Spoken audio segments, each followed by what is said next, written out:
Welcome back to the channel. Last video we talked about how to build the Senet board, and this video we're going to talk about the rules of the game. Hey, this is my sister Hillary. She is really big on the ancient Egyptian history and all of that, and so a couple of months ago we were thinking, wouldn't it be fun to play ancient games, and we just decided to start with Egypt because she loves Egypt so much. Why don't you give us, what does this mean? What is it? What is this for? So this game is Senet, and it's an ancient Egyptian game. It was played in about the first dynasty, about 3500 BC. The Egyptians played it so that they could secure themselves a spot with Ra, the sun god, in the afterlife. We start with our 10 pieces, right? And we're just basically trying to move these, snake these across the board and send all of these houses home. Some of the rules are a little bit shady as far as some things we just don't know what they mean or what they're for. So we have, as we have played this, tried to come up with kind of a rule set that is pretty accurate, and we fill in some of the gaps that kind of make it hard and fun. So, alright, so the way that we move our pieces on this board is in a snake-like fashion. We're going to start kind of right here, and we're going to snake all the way. Once we get to here, then we move down one row all the way across like this, move down one row, and then all the way across here, depending on where you end up here. This is the end of the board that you want to reach. Okay, so here's the board again. These little sticks are kind of like rolling the dice in a lot of modern games, and there's a couple of combinations. So you're gonna just toss these, and whatever sides they land on will determine how many spaces you get to move in a turn, and whether you get to keep going, keep tossing. If you have one white piece, move one square, and you get to keep rolling. If you get two, that's 2 squares, but you have to stop. Same with 3. If you get 3 of these whites, you move 3, but then you end your turn. If you get 4 whites, you move 4 places, and you get to keep going.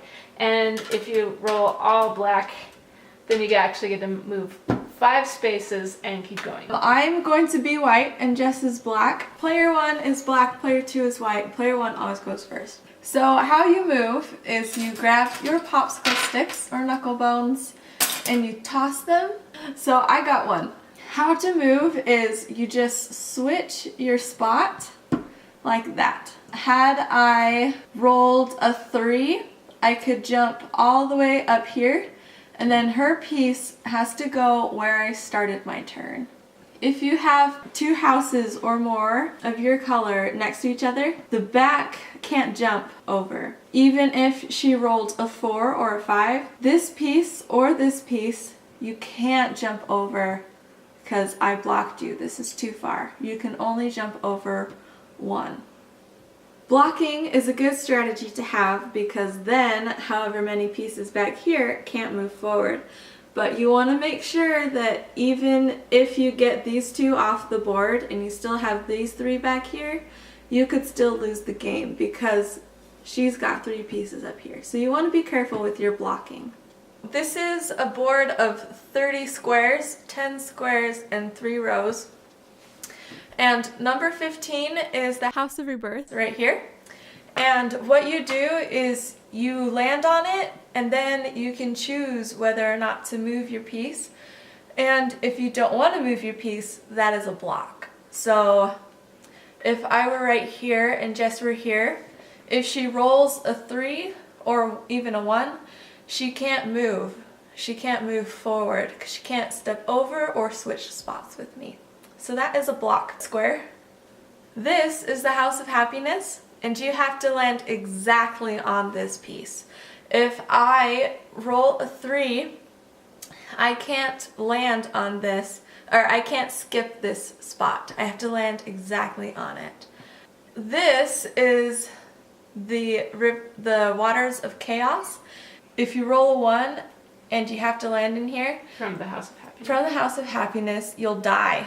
And then you have to go to the House of Rebirth and start over. From there. Here is the House of 3 Truths. This is, if you land on this spot, then you have to roll a 3 to get off the board. And that's the only way that you can move your piece from this square. This is the House of Ra.